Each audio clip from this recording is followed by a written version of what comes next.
ในกรณีที่ว่าเพิ่นอายุ60ล้มในบ่น้องละและเพิ่นเคยมีครอบครัวมีลูกมีเต้าแบบนี้ได้ซะก็ได้การเข้าลงได้เบิดอืมโดยถือว่าบ่มีปัญหาหยังเนาะเออ กับทักทายสบายดีและสวัสดีเด้อ FC หักแพงกันเปิดจุกุทุกคนเนาะบ่ว่าจะเป็นภายในหรือว่าต่างประเทศก็ยิ่งจะเข้ากับสู่ซ่องสาวเมยบ้านปลายแล้วเนาะมาพบพอกับสาวเมยมานี่ก็ได้มาหาทางสาวโสดหน้าใหม่เนาะ ก็เป็นมือแรกหรือว่าครั้งแรกเขาทางน้องเปิดจิว่าออกมาถ่ายคลิปหรือว่าหายทางเขาสัมภาษณ์ในมื้อนี้เนาะก็หวังว่าสาวโสดคนนี้น่าสิถูกอกถูกใจหลายๆคู่หลายคนอยู่เนาะได้ทั้งเสมอเองก็สิว่าระยะห่างเนาะก็สิได้คอโตเขาไปหางน้องเพิ่นก่อนเนาะโดยตอนนี้ก็มาฮอดหน้าน้องเพิ่นเป็นทีเรียบร้อยเนาะโดย โอ้ยสบายดี สบายดีเนาะ สบายดี คื ทั้ง อถือว่ามื้อนี้เนาะคืออันคลิปที่ผ่านมาก็เห็นแบบผ่านๆเนาะมื้อ แม นี้ น มื้อนี้เฮาสิมาสัมภาษณ์ทาง FC เพิ่นสนใจหลายคนก็สิมาสัมภาษณ์แบบจริงจังบัดนี้ โดย คือเรื่องจริงได้มื้อนี้เนาะบ่ได้มาสิแซงเรื่องที่ผ่านมาทุกคนเนาะ โด โด ย ยก็คืออยากให้ทางน้องเพิ่นก็แนะนำตัวเป็นทางการบัดนี้เนาะโดยชื่อจังได๋น้องล่ะ สบายดีเด้อซื้อน้องจัน ชื่อน้องจันเนาะ อืม ปัจจุบันนี้น้องจันอายุจักปีแล้ว อายุ18ปี อายุ18ปีเนาะ โดย อืกำลังเป็นสาวขึ้นใหม่ แมน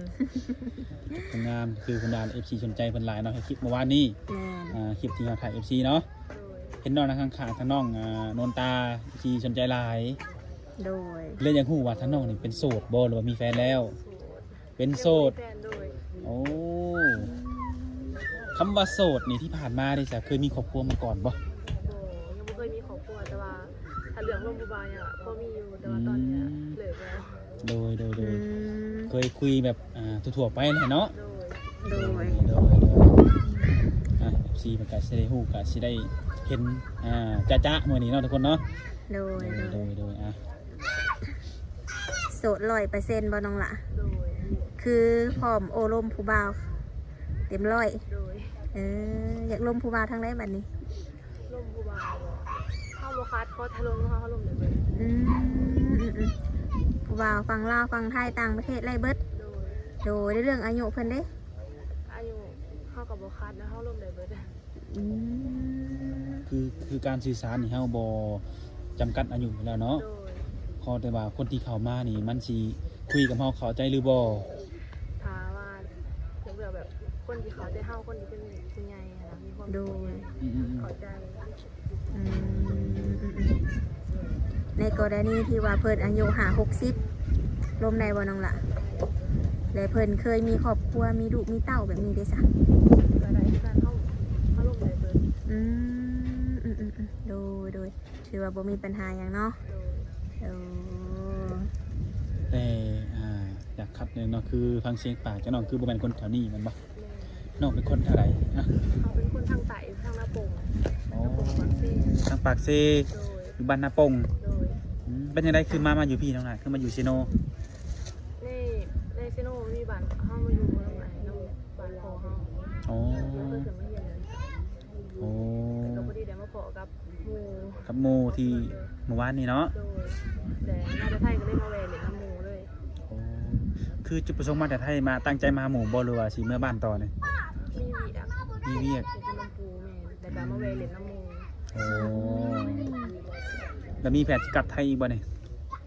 วันที่หาครับ วันที่หาคือกลับเฮ็ดงานคือเก่า โดย แล้วน้องเฮ็ดงานหยังปัจจุบันนี่ เฮ็ดงานอยู่หานอาหาร ทานอาหารอยู่แถวใด อยู่แถวถนนปัญญาอินทรา ไปอยู่นั่นดนปานใดแล้ว ไปได้ประมาณ4 เดือนแหละ 4 เดือน แล้วก็ลงมาเบียดแล้วก็เลยถือมาเล่นเลยถื อ๋ อ อ การมาเล่น โอกาสมาหาเสี่ยวเลย โดย บริชวนเสี่ยวไปเฮ็ดงานนำบ่ซะ ส่วนอยู่แต่เพิ่นว่ายังไปบ่ได้ลูกเพิ่นยังน้อยอยู่นะ โอ้ค่าลูกเสี่ยวค่าลูก แม่ โดยก็ต้องเข้าใจหมู่เนาะ โดย คือหมู่มีครอบครัวมาก่อนนะส่วนทางน้องเพิ่นยังบ่เคยจักเทื่อแต่ถ้าเกิดว่าคือน้องมาเปิดจังซี่คือในความส่วนตัวทางน้องนี่พร้อมสิมีครอบครัวเลยบ่หรือว่าอยากหาคนคุยไปซื่อ ถ้าถามว่าผอมบ่อันนี้ก็ยังบ่ผอมปานใดเนาะเพราะว่าเฮากำลังใหญ่ ๆอืม แต่อยากร่วมกันไปเบิ่งก่อนนะถ้าเป็นไปได้ก็โอเค โอ้ปัญหาว่าพร้อมหรือบ่พร้อมนี่ก็คือยังบ่พร้อมปานใดยังบ่ได้คุยกันแม่นบ่ ถ้าร่วม มแล้วคบไปก่อนเบิ่งกันไปก่อนน่ะก็โอเคอยู่ อืมเจอทางความรู้จักเรื่องการคุยโอ้เข้าใจกันแล้วก็คบหากันเป็นชู้เป็นแฟนเนาะตกลงกันเป็นแฟนแล้วคุยต่อไปก็คือว่าต่างคนแบบไหนคำเว้าคำจ้าการกระทำนี่มันตรงกันเนาะ โดย ก็สิพร้อมสร้างได้แบบนั้นเนาะ แม่ อืมโดยถ้าเกิดว่าสร้างในกรณีแบบสร้างครอบครัวนี่ทางนอกนี่จังใดแบบถ้าเพิ่นอยากได้ไปอยู่นํอยู่เพิ่นอยู่ซั่นเพิ่นไปได้บ่เนี่ย อันนี้บอกก็ต้องเบิ่งไปตามตัวจริงนะ อืม เพราะว่าถ้าสมมติเราเอากันไปเนาะค่ะไปอยู่น้ำเพิ่นเฮาก็บ่ฮู้ว่าสิปรับเขาหากันได้บ่แต่อยากลองอยู่บ้านก่อนเพราะว่าอยู่บ้านเฮาเลยบ่เคยสถานที่อะ โดยคือว่าคันอยู่เพื่อนอยู่ชาติเนี่ยมันเป็นตัวเขาเองเนาะไปบ้านเพิ่นถ้าเฮาเป็นตัวเขาเองเพิ่นยันบ่ถึกตาเพิ่นจังซี่เนาะก็เบิ่งตามสถานการณ์ก่อนแบบต้องคุยกันก่อนเนาะแบบต้องปรึกษาว่าทางน้องนี่เป็นคนแบบนี้เนาะทางฝั่งอ้ายบ่หรือว่าทางพ่อแม่อ้ายนี่สิรับได้บ่จังซี่เนาะอืมโดยทุกคนเนาะ อืม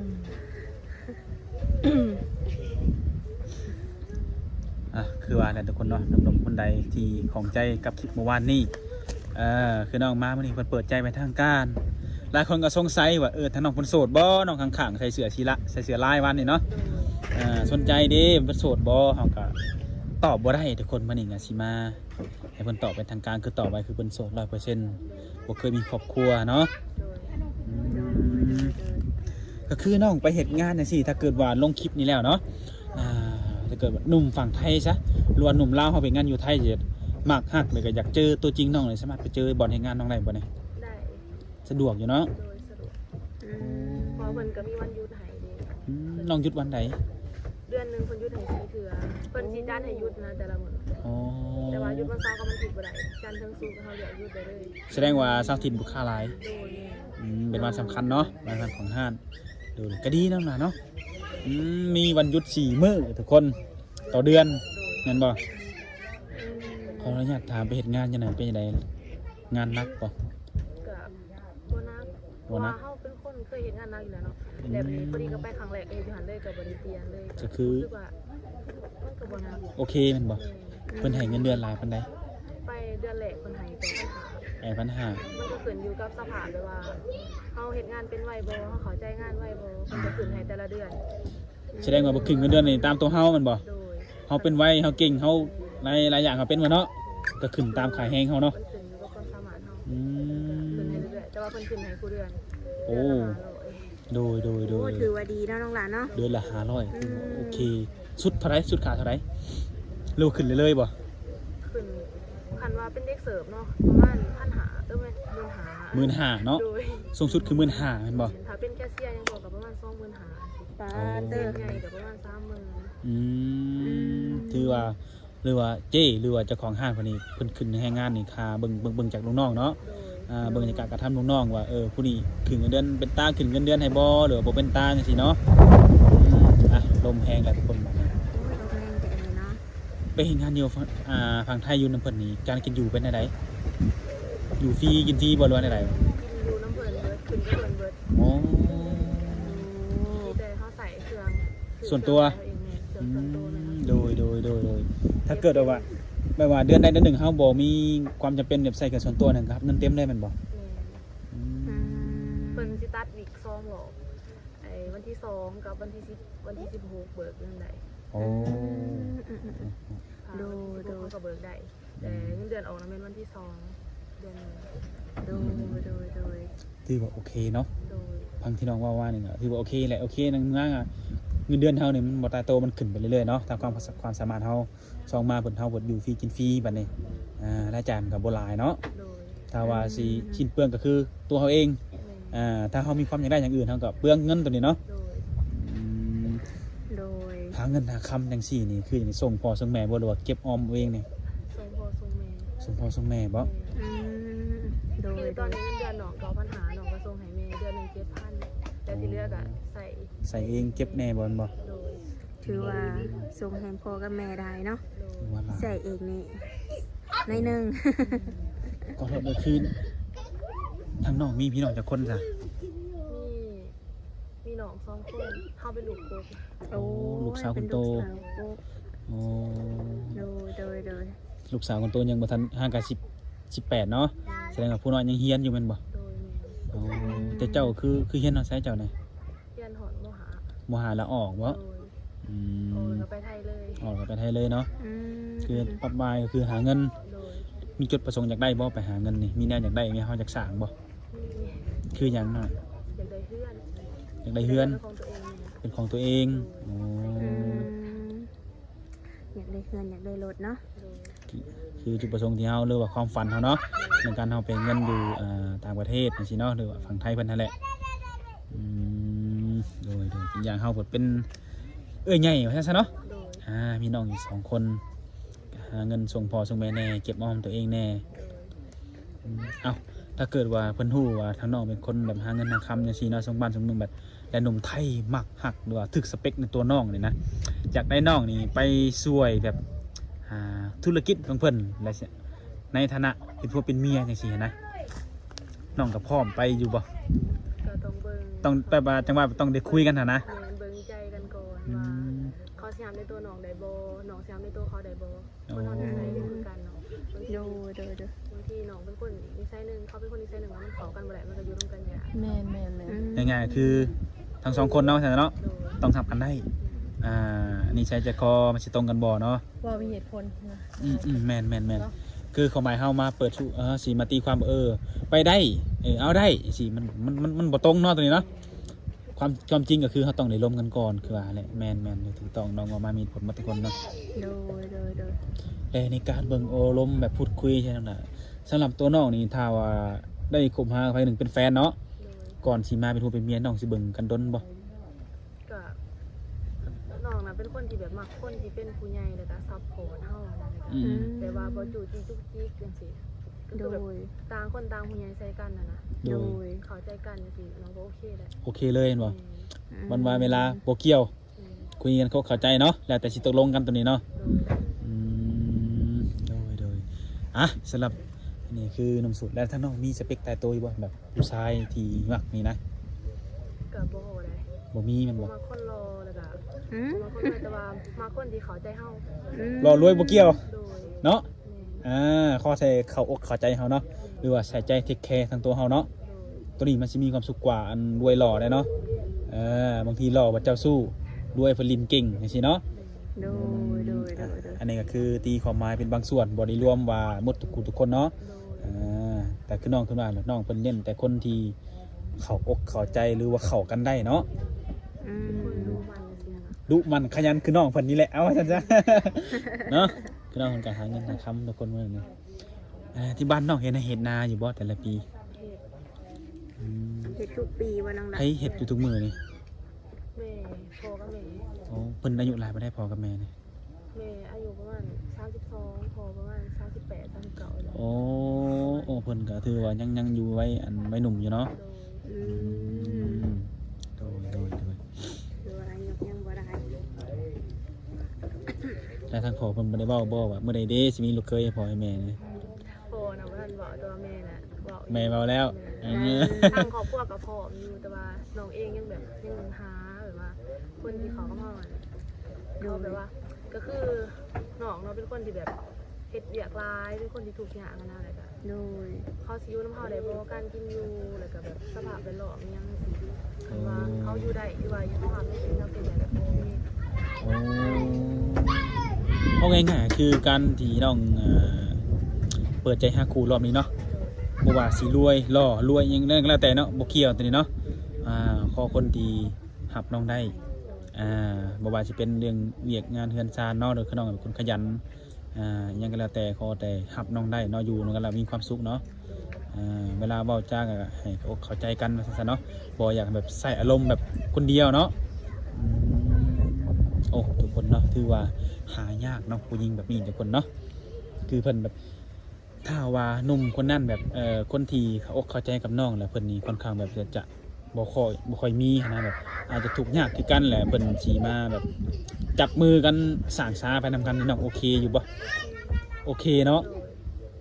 อืม แต่หนุ่มคนนั้นต้องแบบสื่อสารกับอกเข้าใจกันเนาะ โดย เออโอ้ ทุกคนเนาะครั้งแรกที่มาเปิดใจสาวลาวเฮาเจอแบบนี้ทุกคนเนาะเออ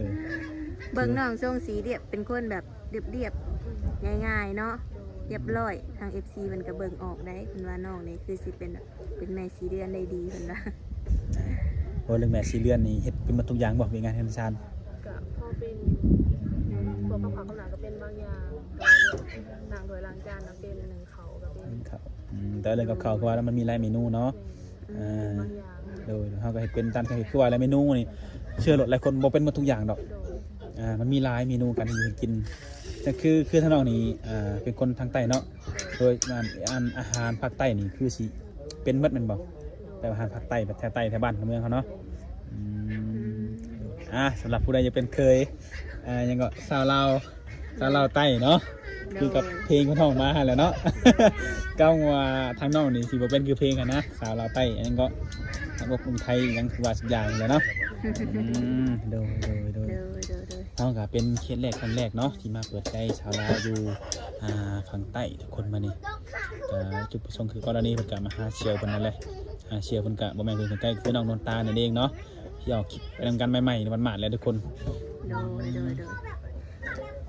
จังไดก็เป็นกำลังใจให้ทั้งน้องจันเนาะน้องหล่ะเนาะสู่ต่อไปน้องหล่ะเอ้ยให้พบพ่อคนดีๆให้ได้ปีใหม่ได้เนาะบ่แรงนี่มีครูเขาลาวอยู่บ่ บ่มีแล้วจะออกมาหานี่เนาะ เออ แต่คือว่าแหละฮะมันก็ค่อนข้างกับบ่ทันดอกปีนี้เนาะ โด เพราะว่ามื้อแรงนี่มันก็สิเริ่มนับภายหลังแล้วเนาะ นับพลัง ปีใหม่ก็ขอให้พบเจอแต่คนดีๆเนาะน้องหล่ะสิ่งดีๆเข้ามาใน เสียง ชีวิต หลัง เนาะ ลงไปก็ชิพอด ก็โอเคเนาะ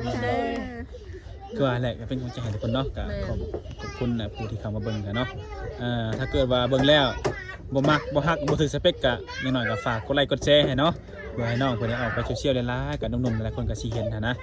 สิตึกอกตึกใจผู้ใดผู้หนึ่งนี่แหละคือว่าแล้วทางติดต่อหยังก็คือน้องนี่เฟซไลน์มีครบหมดแม่นบ่พร้อมแจกพร้อมหยังเนาะโดยเป็นกำลังใจให้โดยสบายดีจังได๋ ดีเด้อ